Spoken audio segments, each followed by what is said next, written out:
Electric vehicle ಇವಿನ ಸಸ್ಟೈನಬಿಲಿಟಿಗೋಸ್ಕರ switch ಮಾಡಬೇಕು ಅಂತ ಇದ್ದೀರಾ, ಆದರೆ ಅದು ನಿಮ್ಮ ಬಜೆಟಲ್ಲಿ ಫಿಟ್ ಆಗಲ್ಲ ಅಂತ ವರಿ ಮಾಡ್ತೀರಾ. ನಾವು ನಿಮಗೆ ಹೆಲ್ಪ್ ಮಾಡಬಹುದು. ಲೆಟ್ಸೆ ನೀವು ಒಂದು ಮಿಡ್ ರೇಂಜ್ ಹ್ಯಾಚ್ಬ್ಯಾಕನ್ನು ಪರ್ಚೇಸ್ ಮಾಡಬೇಕು ಅಂತ ಇದ್ದೀರಾ. ಅದು around 7 lakh ex showroom cost ಆಗುತ್ತೆ. ಹೌವರ್ ನೀವು ಅದೇ ಮಾಡಲಲ್ಲಿ ಎಲೆಕ್ಟ್ರಿಕ್ ವೆಹಿಕಲ್ ಇ ವಿ ವರ್ಷನನ್ನು ಚೂಸ್ ಮಾಡಿದ್ರೆ ಅದು around 9 lakh ex showroom cost ಆಗುತ್ತೆ. ನೀವು ಯೋಚನೆ ಮಾಡಬಹುದು, ಇ ವಿನ ಅಪ್ರೆಂಟ್ ಕಾಸ್ಟ್ ಜಾಸ್ತಿ ಇದೆ, ನನಗೆ ಸೆಟ್ ಆಗಲ್ಲ ಅಂತ. ಬಟ್ ವೆಯ್ಟ್, ಅಲ್ಲೇ ಗೌರ್ಮೆಂಟ್ ಇನ್ಸೆಂಟಿವ್ ಸ್ಟಾರ್ಟ್ ಆಗಿ ಬರೋದು. ತಮಿಳುನಾಡು, ಆಂಧ್ರ ಪ್ರದೇಶ ಥರ ಸ್ಟೇಟ್ಸ್ಗಳಲ್ಲಿ ನೀವು 100% RTO ಫೀ ವೇವಿಂದ ಬೆನಿಫಿಟ್ ಆಗ್ಬೋದು. ಇದು ನಿಮಗೆ 50,000 ರುಪೀಸ್ವರೆಗೂ ಸೇವ್ ಮಾಡುತ್ತೆ. ಗುಜರಾತ್ ಥರದ ಸ್ಟೇಟಲ್ಲಿ ನಿಮಗೆ 50% ರೋಡ್ ಟ್ಯಾಕ್ಸ್ ವೇವ್ ಆಫ್ ನೀಡುತ್ತದೆ. ಇಲ್ಲ ಅಂದರೆ ವೆಹಿಕಲ್ ರಿಜಿಸ್ಟ್ರೇಷನ್ಗೆ ಖರ್ಚು ಮಾಡಲಾಗುವುದು. ನಿಮ್ಮ ಡ್ರೀಮ್ ಕಾರನ್ನು ಫಿನಾನ್ಸಿಂದ ತೊಗೊಂಡಿದ್ದರೆ ನೀವು ಸೆಕ್ಷನ್ 80 EEB ಅಡಿಯಲ್ಲಿ ಆನ್ಯುವಲ್ ಪೇಮೆಂಟ್ಸ್ ಮೇಲೆ 1.5 lakhsವರೆಗೂ ಸೇವ್ ಮಾಡಬಹುದು.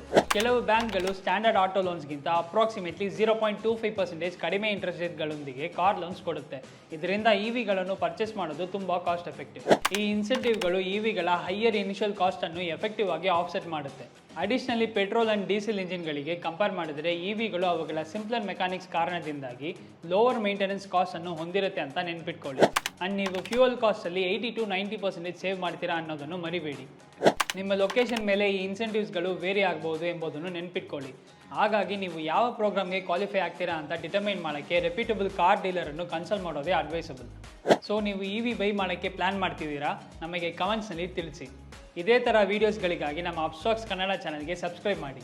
Investment in securities market are subject to market risks. Read all the related documents carefully before investing.